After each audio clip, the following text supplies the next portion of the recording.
Intangible asset का books में अगर आपको लिखना हो एक इंटेंजिबल असेट को, तो let us first clear out कि भाई ओनरशिप या कंट्रोल किसके पास में है।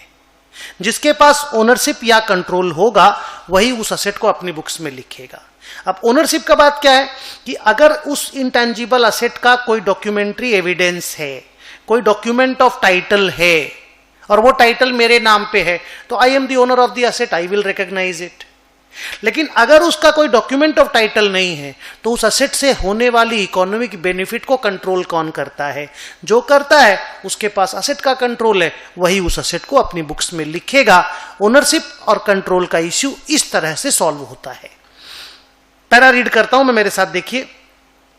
If the intangible asset is supported by a document of title, then finding the owner is not difficult. Otherwise, we have to identify the entity who is deriving the economic benefits of that intangible asset. Economic benefit में आप revenue भी ले सकते हो, cost saving भी उसमें include होता है। दोनों मिले बहुत ही बढ़िया है। आइए तीसरे पैरा में चलते हैं। When an intangible asset will be recognized in the books of accounts. Universal recognition principle जो असेट का है, इंटेंजिबल असेट में भी वही यूनिवर्सल प्रिंसिपल अप्लाई होता है। दो कंडीशन है, दो क्राइटेरिया फुलफिल अगर हुआ तो इंटेंजिबल बुक्स में लिखा जाएगा। किसकी बुक्स में लिखा जाएगा? हम लोग 2 नंबर पैरा में ये चीज क्लियर कर चुके हैं। One who is the owner, and if ownership is not clear then one who is deriving the economic benefit. ये बात हम क्लियर कर चुके, रिपीट नहीं करेंगे। नाउ रिकॉग्निशन क्राइटेरिया वन, पहला दोनों क्राइटेरिया फुलफिल होना चाहिए। पहला, it is probable more than 50%। It is probable that the future economic benefits from the asset will flow to the entity. Ind AS 16 में भी पढ़े हैं हम लोग ये चीज। And its cost can be measured. Asset से इकोनॉमिक बेनिफिट जनरेट होता है, ये असेट की कैरेक्टरिस्टिक है। उस असेट से जो इकोनॉमिक बेनिफिट जनरेट होता है वो मेरे पास फ्लो करेगा, ये मेरी ताकत है।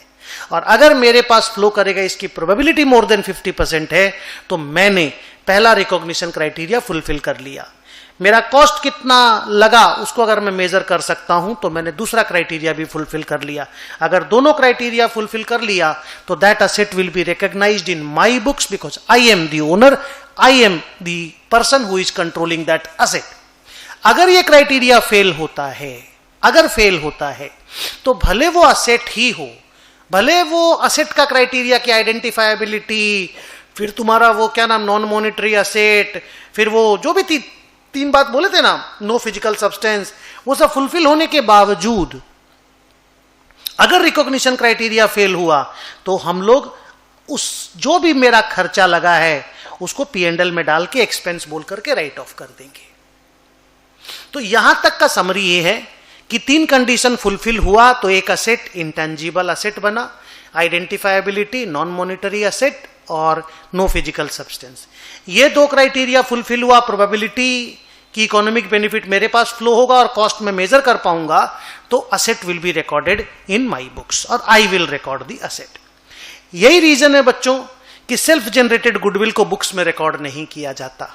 क्यों नहीं किया जाता? क्योंकि अलग से कोई कॉस्ट इनकर नहीं होता, क्योंकि सेल्फ जनरेटेड गुडविल है, बनते गुडविल बन गई। अब रिलायंस है, इतने साल से काम करते करते इतना बड़ा रिलायंस का गुडविल बन गया कि अपने आप को जब वो बेचने जाएगा तो book value of the asset liability से या market value of the asset liability से कई हजार करोड़ रुपया उसको या कई लाख करोड़ रुपया उसको ज्यादा मिलेगा। तो story is clear, self generated goodwill can not be recorded as an asset, कारण वो आइडेंटिफाइबल नहीं है और उसका कॉस्ट को हम मेजर नहीं कर पाएंगे, और कॉस्ट मेजर नहीं होगा ना बेटा, इसीलिए ही आप समझ लो कि वो रिकॉग्नाइज नहीं हो पाएगा।